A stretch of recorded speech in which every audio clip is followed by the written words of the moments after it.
All right, let's get this engine jacked up, get it out of here.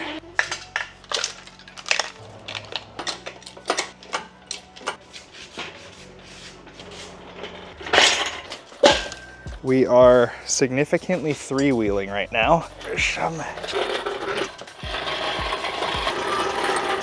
me just do a little pirouette real quick. That way. Goddamn, solo driving an engine is hard. And now I realize I somehow have to spin the engine around. Push this forward, rotate my chain, a hook, and now jack her back up.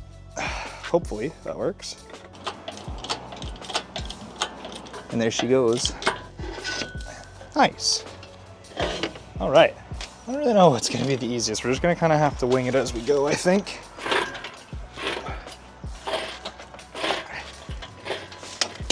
Okay, so I think I know, number one, we're gonna have to put the downpipe in the tunnel and then feed it up to the turbo. Because I'm telling you right now, being able to lift, this is gonna hit trying to get it up above the transmission tunnel here. So I'm gonna go ahead and disconnect it and feed it through, and then we'll see kind of like where it lines up in a sec. Oh. There we go.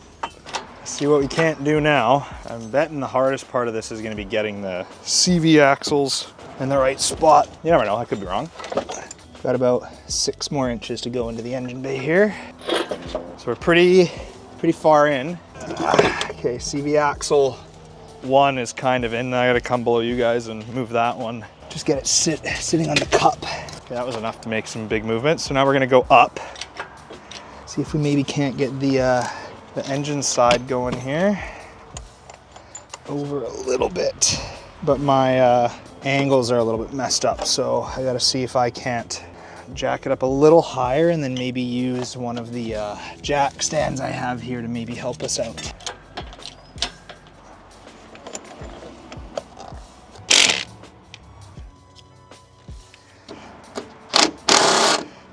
There we go. I think the engine is in, ladies and gentlemen. Let's beauty. I would say she's in. Mint. All right, so there we go, ladies and gentlemen. The TT's motor is, I'm not gonna say back in action, but back installed into the TT. And as you can see, we do have some fancy new like coolant lines and everything that I will go over in one of the next videos when we do the aluminum upgraded radiator install and a bunch of other stuff. But she is mounted in there. We have all the engine mount bolts in, and the downpipe is installed. As you saw, we did get it from the underside of the vehicle. And we do have the dog bone mount and everything installed. So we are basically ready to rock and roll. I think the next thing that we're probably gonna do is just get the starter hooked up and quickly compression test this motor before we go any further. And we're actually gonna go ahead and improve the quality and clean up the wiring harness a little bit. Because obviously there are a couple things on this engine that we have fully deleted from the system that no longer need to be a part of the wiring harness as a whole. And also we just want to kind of make things look a little bit nicer on the inside of the engine bay, because as you guys have seen, everything in here is pretty old and aged and dirty. And with it being a lot of the wiring stuff that doesn't look so great at this point, it just kind of makes sense to me to go ahead and get that stuff kind of, you know, cleaned up and ready to go and have that nice presentation on top of also getting things kind of ready for this car to rip. Front end is still off the car, makes it a good opportunity to go through and make sure we're cutting out the right things that we don't need.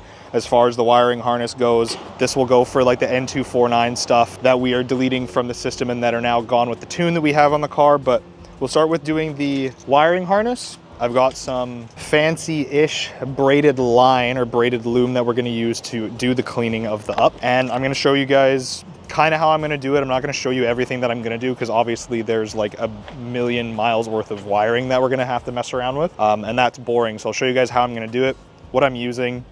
Here we go. So we've got a couple different sizes of wiring loom. The main one that I've got is 1/2 inch for those of you that might want to follow along. I honestly probably should have bought 1 inch or slightly bigger because the larger main part of this loom, this section right here, is definitely going to have to be a double up, but we'll see once I get the main part of the original loom out. I could be wrong, but I don't think I am. We're gonna use, we're gonna try and refrain from using as much tape as we can, just because I don't really like the look of electrical tape, and you can kind of get cable ties pretty tight. So I'm just gonna cut. There's the main part of the loom. We're gonna go ahead and just take our first little measurement here and give ourselves some extra. I should probably be using something other than side cutters to cut this, because this is probably just gonna fray like crazy, which is why you cut yourself a little bit extra too, because we're gonna melt it and clean up the fraying, and I'll show you guys kind of how to do that. But I just wanna see what we're working with here. Grab my zap straps, and we're just gonna go ahead and nice and tight with a little bit of overlap in the sleeve, because we're gonna need to overlap with the original sleeve as well. I'm gonna grab a lighter and I'll show you guys kind of how to clean that stuff up. Now, if you don't want to use a lighter, there is also another way where you can basically just fold the frayed bit in on itself. And it might even be a little bit cleaner than doing, like melting the ends of the frayed bit. And totally up to you. Like, I don't know if you guys can really see from there, and I'll try and zoom in a little bit. You kind of just like fold it over, and you can't really like tell that that's been chopped at all, but I'm gonna go ahead and, just for the sake of showing you guys, melt the ends here. And it doesn't do like a fantastic job, like it definitely just kind of, you get the gist. We're gonna do the rollover method, just use the tiny little bit. So there's our first section. Looks pretty all right. And that's basically what we're gonna do with the whole harness. So I'll start wrapping some of these, and then I'll come back and I'll tell you guys what sensors we're gonna chop out and not use if you're doing the same deletes as me. All right, so we're about halfway done the main part of the harness. It's looking pretty dang good so far. We still have like the injector connections and stuff to do, and the coil packs, and then we're pretty much done. We've also got a lot of like vacuum lines and stuff that we just need to kind of get out of the way for the evap system. But I'll show you guys the main part of the harness first, get it all set up, and start chopping what we don't need.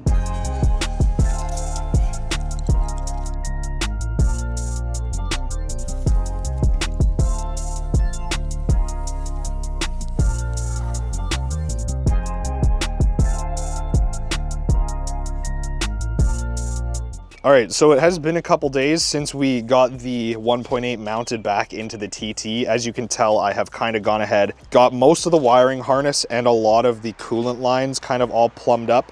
We also do have a upgraded intake pipe from ECS, so I'll have a link to that in the description. Also got some R8 coil packs and stuff in here now, which I realize aren't gonna fit properly, so I have those like little adapter plates that most of the 1.8s have anyways.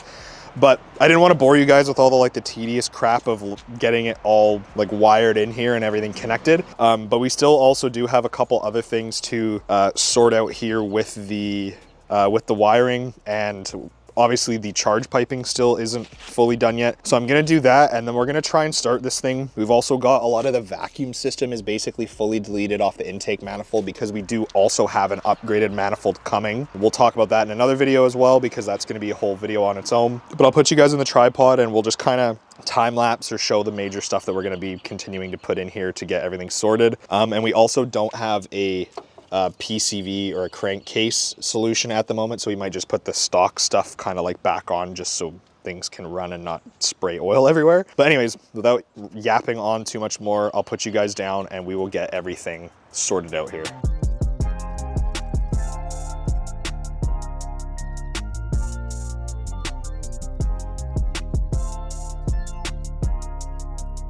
Okay, so now we're gonna put the main outlet pipe back on.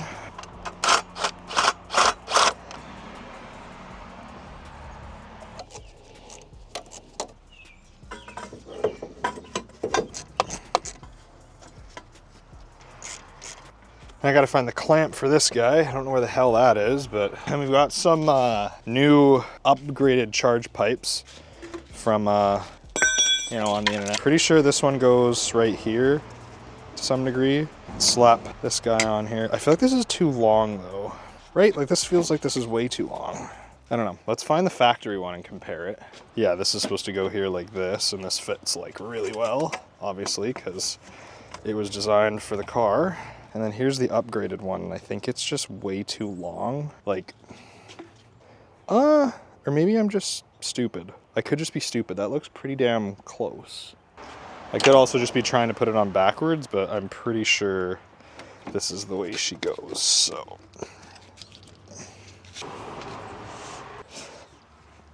That is definitely kinked very, very hard, and I guarantee that will blow off probably.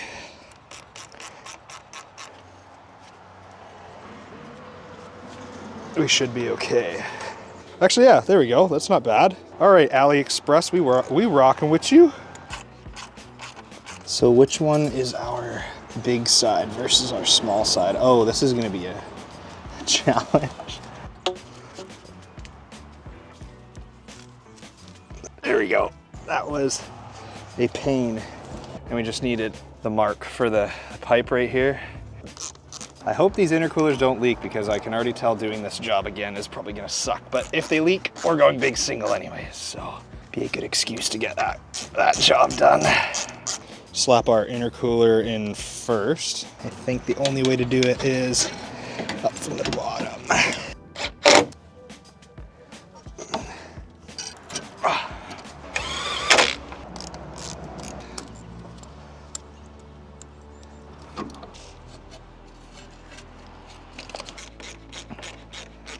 All right, now last pipe. There you go.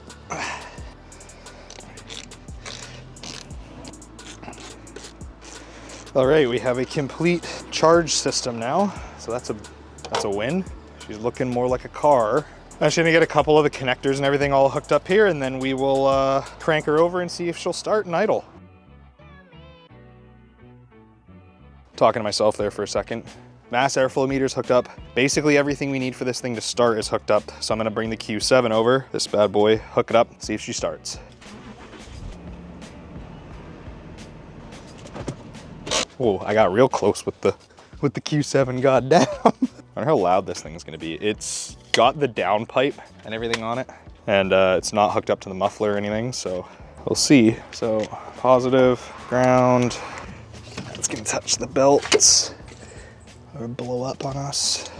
All right, we are live. Here we go, ladies and gentlemen, the first start of our fully installed ourselves TT engine with everything hooked up. Prime it up a whole bunch too. It's stressful.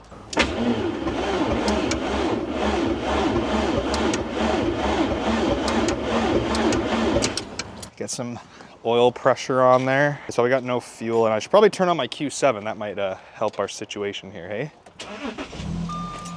I just hope the Q7 ticking isn't super loud. I guess the mic's on me, so you guys it won't even sound like anything until I start it. Here we go, take two.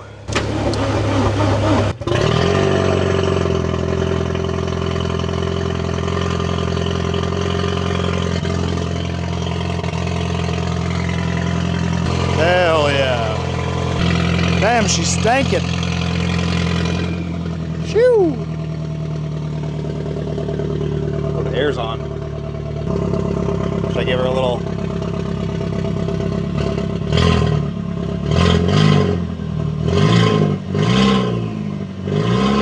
I hear boost.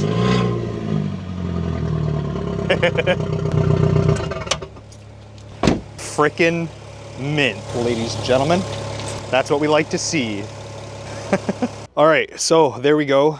The TT starts, the new engine is rolling. We just have to basically finish getting the cooling system all set up, hook up obviously the associated connectors for the cooling system and the fans and everything. That we'll do in another video as well, because I do have an upgraded radiator that needs to go in here from ECS. So I'll show you guys how to install that. I'll try and do it where I put the front end back on the car and kind of put it into like a service position so you guys can install it if that's something that you want to do as an upgrade as well. And then obviously we just have to figure out our PCV system. At this point, we're probably just going to run a catch can, so I will figure something out with that and we'll do a video on that as well. But thank you guys once again for checking out the TT build. If you are new here, do not forget to subscribe, as we've got lots more stuff to go on the car. If you do follow me on Instagram, you'll know that we do have upgraded brakes that we need to install on the car. I'm actually just waiting for the rear calipers to get redone and everything. And then we're gonna have brand new brakes. We've got some suspension stuff, as you can probably see from in here already. We've got some things freshened up that I'll go over in another video for our race suspension that we're gonna start piecing together here. But that will do it for today's video, ladies and gentlemen. Once again, if you're new here, do not forget to subscribe, like the video, share it with your friends, and peace out. I will see you in the next video.